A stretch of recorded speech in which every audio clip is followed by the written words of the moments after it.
Čim sam napunila 40, muž je rekao da sam zapuštena i stara i našao je mlađu ljubavnicu. Nijedna žena nije spremna za trenutak kad shvati da je njen život, onaj o kojem je sanjala, odjednom srušen, zbrisano kao da je nikada nije ni bilo. I upravo taj trenutak, onaj u kojem je Tatjana stajala pred ogledalom, pokušavajući da shvati šta je sve pošlo naopako, za nju je bio početak nečeg velikog i, istovremeno, strašnog. Tatjana je znala da se brakovi menjaju s vremenom.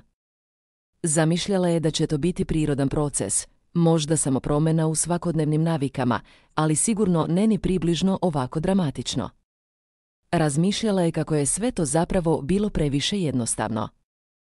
A sada je imala osjećaj da je svet koji je poznavala oduvek nestao. Sve što je znala o ljubavi, braku, međuljudskim odnosima, delovalo je kao bajka koju je neko izbrisao. Mihail je bio njen partner, otac njenog sina, neko koji joj je još pre nekoliko godina bio njen oslonac, njena ljubav, njen najbolji prijatelj. Kada su se venčali, Tatjana je imala 22 godine. Tada je bila vitka, lepa, puna nade u život, bila je u punoj snazi i verovala je u sreću, budućnost i u to da ljubav treba da traje zauvek, ali Mihail, s vremenom, postajao je sve više drugačiji. Počeo je da provodi sve više vremena na svom poslu, u društvu kolega. Nije bilo ničeg dramatičnog u tome. Svi ljudi sa posla provode vreme na poslovnim sastancima, na ručkovima sa kolegama. Ali onda i oni obični trenuci su počeli da se menjaju. Odlazio je ranije, dolazio kasnije. Njegov govor je postao suzdržaniji, njegovo telo uvek pod napetostima. Iako se činilo kao da je sve u redu, Tatjana je počela da osjeća da nešto nije u redu. Jednog dana Mihail je, nakon još jedne napete tišine za večerom, rekao reči koje su Tatjanu pogodile kao grom iz vedra neba: zaljubio sam se u drugu ženu. Odlazim, Tatjana je ostala u šoku. Ništa, apsolutno ništa, nije je pripremilo za ovo. Zamišljala je kako će jednog dana možda početi da se druže sa manje strasti, kako će možda ljubav izbledeti. Ali ne ovako. Nije znala šta da kaže. Činilo se da je sijio svet stao. Niti je verovala u ono što je čula, niti je mogla da poveruje u ono što se dešava, šta je sa našim sinom. Pitala je mašinski, gotovo automatski, verujući da je to jedino što može da pita: plaćat ću alimentaciju. Vikendom ću ga viđati. Vremenom će me razumeti, kao što svako dete razume svog oca. Reči su bile hladne, nisu nosile emocije, a ni utisak kajanja. U očima Mihaila nije bilo sumnje, ni objašnjenja. Samo je stajao tu, poput zida, dok je Tatjana pokušavala da shvati šta se zapravo dešava. Plaćat ćeš alimentaciju, ali to nije dovoljno da bi bio otac. To što si uzeo neku drugu ženu, nije dovoljno da bi on shvatio. Tada je Mihail, s malim podsmehom, odgovorio: sjećaš se kada si bila mlada, tvoj struk je bio tanak kao trska, a oči su ti sijale.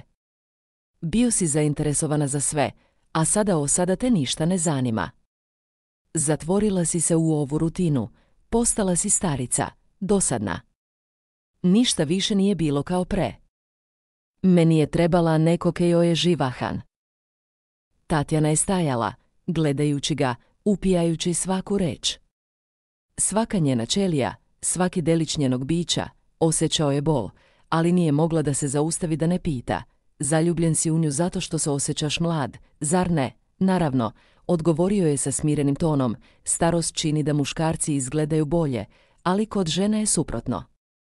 Ja sam sada u najboljim godinama. Ne želim da gubim vreme sa tobom, starom ženom. Njegove reči su je paralizovale.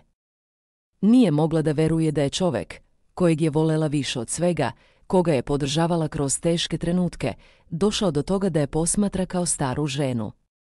Nije to bilo samo ružno, bilo je to pogubno za njenu dušu. Prošlo je vreme, to je bilo jasno. Ali da li je zaista bila samo to stara i dosadna? Nekoliko dana kasnije, Mihail je otišao. Nije se vratio. Tatjana je ostala u tišini svog doma, koja je sada bila samo podsjećanje na prošlost, na ljubav koju je izgubila. Ispod tih slojeva bola, ispod gneva i tuge, Tatjana je osjećala nešto mnogo dublje. Zapanjujuće je bilo kako se odjednom svet raspao, ali to nije bilo samo pitanje njenog gubitka. To je bilo pitanje koje joj je ona postala. Pogledala se u ogledalo, čekajući da se nešto u njoj promeni. U početku, ništa. Samo je vidjela žene koju su deka zvalo i mama i koja je brinula o porodici, domu i svakodnevnim stvarima. Kosa joj nije bila poput one iz mladosti. Struk je bio širi, ali u tom trenutku se pogledala i shvatila, zapravo izgledam dobro. Da, godine su prošle, ali Tatjana je bila negovana, zdrava, zrela žena. Možda nije imala struk kao u 20-ima, ali je imala oči koje nisu prestale da sijaju. Osjećala se bolje nego što je bilo keo mogao da je vidi. Ispod toga, u toj spoznaji, rođeno je nešto što je izbjegavala tokom godina. Rođeno je pitanje, zašto čekati da te neko voli ako ne voliš ni sama sebe. Ona nije bila stara, nije bila dosadna. Niti je bila zaboravljena. Tatjana je bila u fazi života kada je bila primorana da preispita sve. Počela je da se osvrće na to šta znači biti žena, šta znači biti voljena, šta znači biti u braku.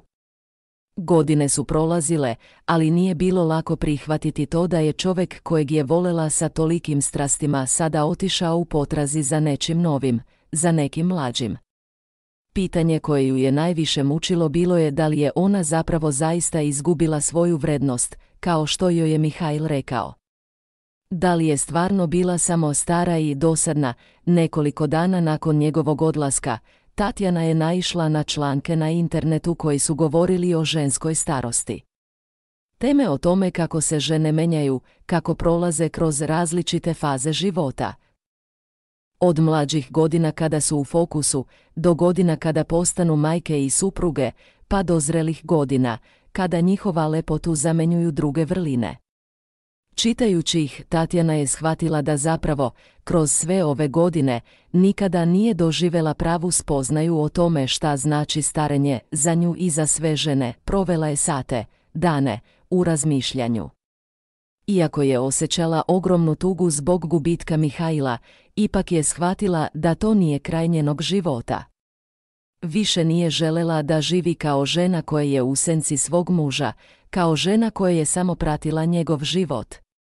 Htjela je da ponovo bude žena koja je važna. Niko nije imao pravo da joj kaže da je stara. Kroz ove misli pomalo je vraćala veru u sebe. Iako nije bilo lako, deka su također počela da primjećuju promjene u njoj. Njihov sin, koji je bio u pubertetu, počeo je da je gleda sa više pažnje. Bio je uznemiren zbog svega što se dogodilo, ali kako je vreme prolazilo, Tatjana je postajala sve mirnija i čvršća. Više nije bila ona nesigurna žena koja je plakala u tišini noću. Počela je da se uspinje iznad bola, da prepozna snagu koju nije znala da ima. Krenula je da ide na časove joge. Najpre, samo da bi fizički bila aktivna, ali brzo je shvatila da je to mnogo više od toga. Joga je bila način da povrati unutrašnji mir, da se poveže sa sobom na način na koji to nikada nije činila. Učitelj je, iako nije znao mnogo o njenom životu, odmah primetio promjene u njenom ponašanju. Vi ste sada u procesu samospoznaje i rekao joj je nakon jedne sesije, zagonetno se smešeći. To je vaša prilika da postanete najbolja verzija sebe. Nema ništa lepše od toga, njene misli su postale jasnije. Nikada nije razmišljala o tome kako je verovala da je ljubav i sreća uvek moraju dolaziti s polja, od drugih ljudi, dok nije shvatila da je zapravo sve to u njoj. Niko, ni Mihail, ni bilo keo drugi, nije mogao da joj da ono što ona sama sebi može dati: ljubav prema sebi, poštovanje prema sebi i snagu da se bori za sopstveni život. Dok je Tatjana prolazila kroz sve ove promjene, njen društveni život je također postajao sve bogatiji. Na iznenađenje, počela je da upoznaje ljude kroz jogu i kroz nova interesovanja. Počela je da se druži sa ženama koje su bile u sličnim situacijama. Neke su bile starije, neke mlađe, ali su sve one bile u fazama života u kojima su se borile sa sopstvenim pitanjima i dilemama. U tom zajedništvu Tatjana je postala svesna da nije jedina žena koja je prošla kroz takve promjene, da je to zapravo dio života. Prirodni proces koji nije nešto što treba da je srami. Jednog popodneva, na jednom od tih zajedničkih druženja, upoznala je Igora. On je bio razveden otprilike isto vreme kao i ona, ali nije imao decu. Razgovarali su o tome kako su oboje došli do tih dubokih spoznaja o životu, kako su oboje shvatili da ljubav nije samo pasivno čekanje, već aktivno stvaranje veze, komunikacije i poštovanja. Njihov razgovor je bio lagan, prirodan, i Tatjana je uživala u tome da je neko slušao, da je neko mogao da je razume. Iako Tatjana nije želela odmah da započne novu vezu, osjećala je da je našla nekog s kim može da deli svoje iskustva. Igor nije bio Mihail. I to je bilo ono što joj je trebalo, nije želela da ponovo bude u istoj dinamici, nije želela da njene misli i osjećanja budu zasnovana samo na prošlim greškama. Počela je da razmišlja o tome šta znači ljubav kada si odrasla žena, šta znači ljubav kada si već prošla kroz svoje vlastite borbe i pouke. Igor joj je polako pokazivao da se ljubav ne mora vezivati samo za mladost i fizički izgled. Njihova veza je bila nešto drugo, bila je emocionalna, intelektualna.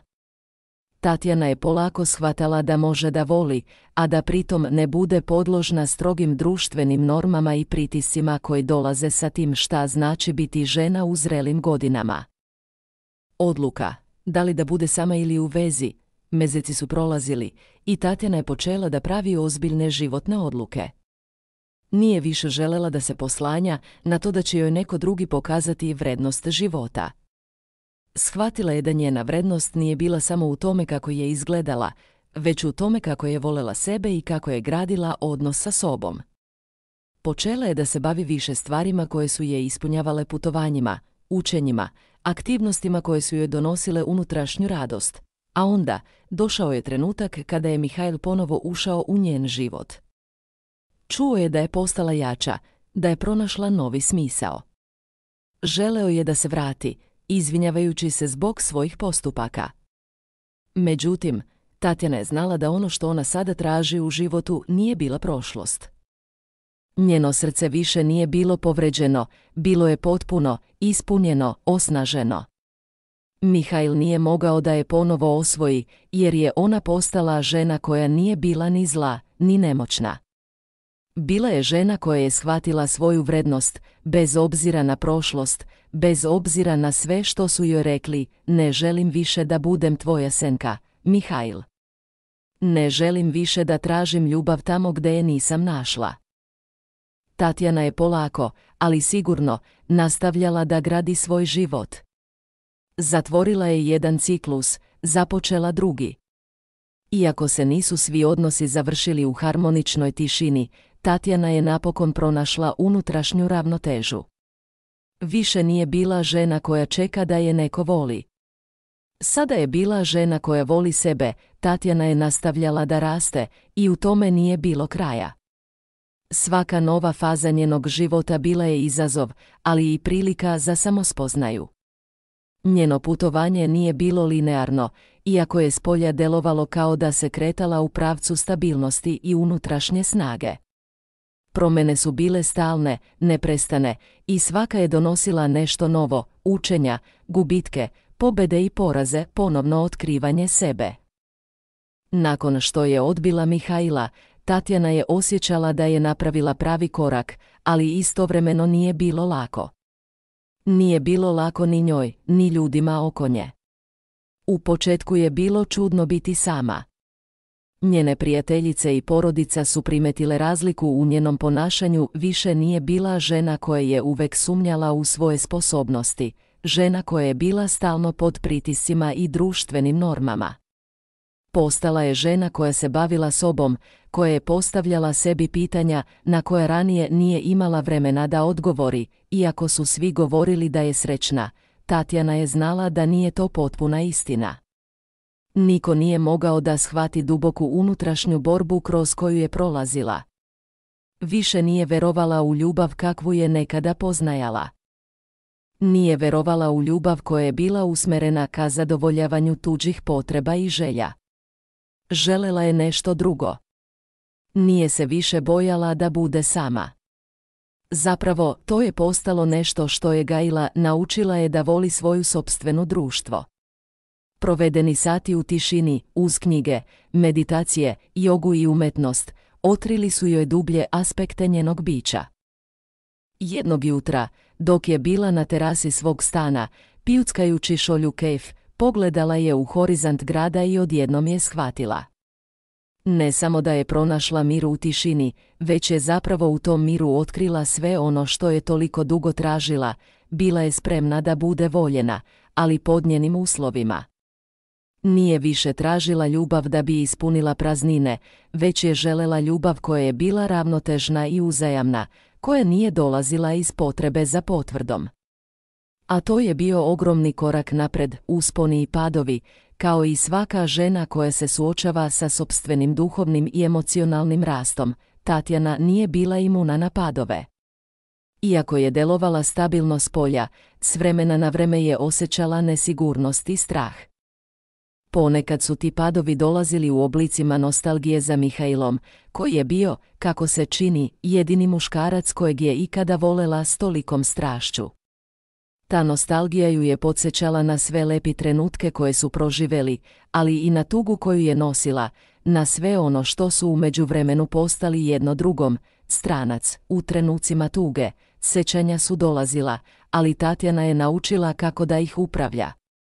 Bilo je dana kada je pomislila da bi želela da se vrati u prošlost, da sve ispravi, ali takve misli nisu dugo trajale.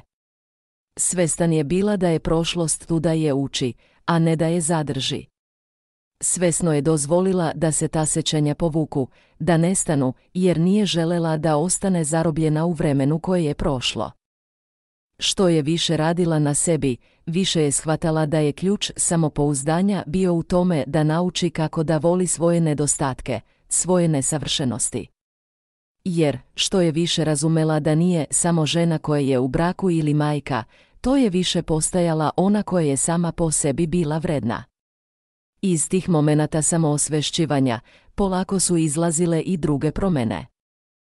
Nakon nekoliko mjeseci, odlučila je da se upusti u projekt koji je oduvek želela, ali ga je uvek odlagala. Počela je da vodi časove za žene koje su se, poput nje, našle u prelomnim trenucima života. Tatjana je, zahvaljujući sopstvenom iskustvu, shvatila koliko je važno pružiti podršku ženama koje su prošle kroz promjene, kroz gubitke, kroz neuspehe. Kroz te časove je mogla da prenese svoje znanje, svoju mudrost i da podstiče žene da prepoznaju svoju unutrašnju snagu. Iako je bila u potpunosti posvećena toj ideji, Tatjana nije potiskivala ni svoje želje za ljubavlju, ni želju za partnerstvom. Odluka o ljubavi i vezi s Igorom, nekoliko mjeseci nakon što je usmerila svoju energiju na samorazvoj. Tatjana je ponovo srela Igora. Kontaktirali su se povremeno, ali nijedno od njih dvoje nije bilo spremno za ozbiljnu vezu. Ipak, povremeno su provodili vreme zajedno, razgovarali, smeštali se u mirnu tišinu, delili misli. Igor nije bio poput Mihaila. On nije bio osoba koja je pokušavala da je menja. Igor je imao svoje mane, ali je bio iskren. Nikada joj nije rekao da mora da se menja. Nije je voleo samo zbog toga što je bila fizički privlačna, već je cenio njenu unutrašnju snagu i mudrost koju je posvetila svom razvoju. Tatjana je znala da je ljubav između njih moguća, ali samo ako su oboje spremni da stvaraju ravnotežu, u kojoj neće biti iđije, u kojoj neće biti neispunjenih očekivanja. Nije želela da bude u vezi samo da bi popunila prazninu. Odlučila je da je spremna da bude u vezi, ali samo ako su oboje slobodni, ako mogu da rastu zajedno, bez straha i bez pritisaka. Njihova veza je bila poput plesa, u kojem su se kretali u svom ritmu, u kojem su naučili kako da uživaju u malim stvarima, bez stresa i komplikacija. Tatjana nije više imala strah da se otvori, da voli, ali je znala da ljubav mora biti slobodna i bez uslovljenosti. Igor je to shvatio i poštovao. Na kraju, Tatjana je postala žena koja nije tražila potvrdu od spoljnog sveta, već je pronašla unutrašnju ravnotežu. Sposobnost da voli, da bude voljena, da prihvati nesavršenosti, da bude u miru s prošlošću i sadašnjošću, bio je njen pravi uspjeh. Naučila je da, kao žena, ne mora da bude ništa drugo osim onog što jeste. Niko joj više nije mogao reći šta znači biti žena. U njenom životu je bila ljubav prema sebi, ljubav prema životu, ljubav koja je slobodna od očekivanja. Tako je Tatjana naposljetku postala ona žena koju je uvek želela da bude, žena koja voli sebe, koja se poslanja na svoju unutrašnju snagu i koja je svesna svojih vrednosti, bez obzira na sve što je prošla.